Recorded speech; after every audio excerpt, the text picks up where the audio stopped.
In the modern world, we are constantly bombarded about the economic disparities and status symbols that are flaunted in front of us. Social media does a great job of showing everyone around you living these luxurious lifestyles without a care in the world. It starts to feel like they have a higher status and position in the world than oneself. As long as there's been civilization, there has been an ordering and ranking of people throughout society. From kings and business tycoons to serfs and factory workers, we have seen that some people lord over kingdoms and run massive enterprises, while others live a squalid life or scrape by paycheck to paycheck. As first world countries have developed, political rights have become largely equal, which leaves economic power as the last frontier. People with more money and wealth are able to acquire goods and services that rank them higher than those with less economic power available to them. Today, I'm going to be talking about the concept of positional goods, what they are, and what to be aware of as we navigate the modern world.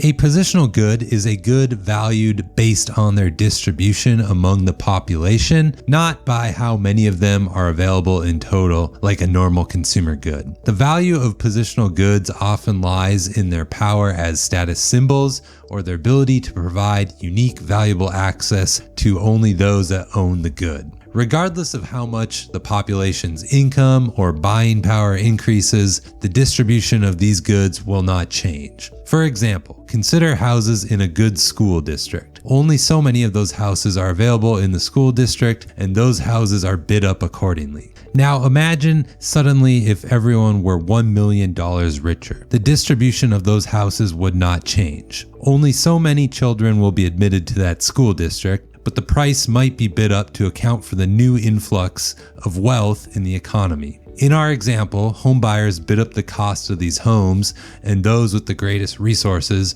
are able to secure their house in a good school district, because their relative buying power was greater than that of the other home buyers' economic power. The successful home buyers are better off because their children will be admitted into the good school district, while the losers are worse off because their children will not have the opportunity to attend the good school district. This shows us that positional goods can create a zero-sum outcome. Those that are able to consume the goods are better off, while those that cannot are negatively affected. If you feel like you are better off for watching this video, then please hit the like button and consider subscribing to the channel for more economics content in the future. Positional goods can sometimes be a Veblen good. A Veblen good is a type of luxury good that's demand increases as the price increases. This is counterintuitive to the standard good where the price increases, the demand will generally decrease. Veblen goods are named after Thorstein Veblen, an American economist that identified the visible consumption of these luxury goods as a form of status seeking. This has also been coined as keeping up with the Joneses. A good example of a Veblen good would be the famed Birkin handbags. Only select buyers are even invited to buy the luxury handbags, and even to be considered on the list, you have to spend tens of thousands of dollars at their Hermes stores. The actual number will vary from person to person, but once you're invited to buy, you get the opportunity to spend an additional $10,000 to $40,000 more for your luxury handbag. While I'm sure these are finely crafted bags, they are clearly a status symbol above all else. They are a way to flaunt one's wealth and show the world that you are willing to spend large sums of money on designer fashion.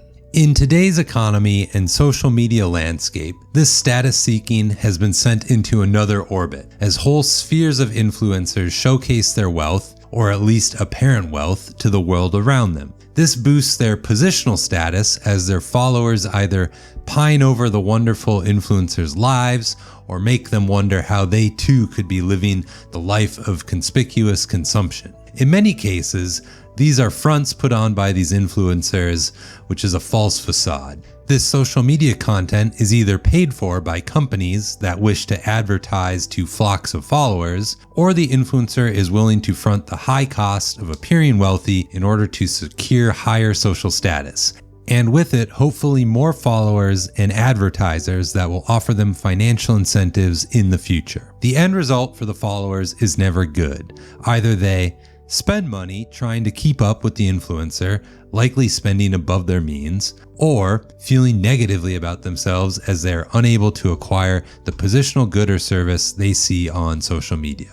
What can be done about it? Positional goods create a lot of waste. Significant amounts of money are spent on these goods when there are viable alternatives, albeit maybe not as flashy, in the marketplace that don't have the same positional placement. If society as a whole were concerned about this, we would consider implementing a progressive consumption tax. That way, people who wish to purchase these expensive goods can do so, but tax revenue is generated for the state to make improvements to society as a whole. I don't think the US government is likely to take action anytime soon, so on a personal level, it's better to realize the charade that these positional goods can create.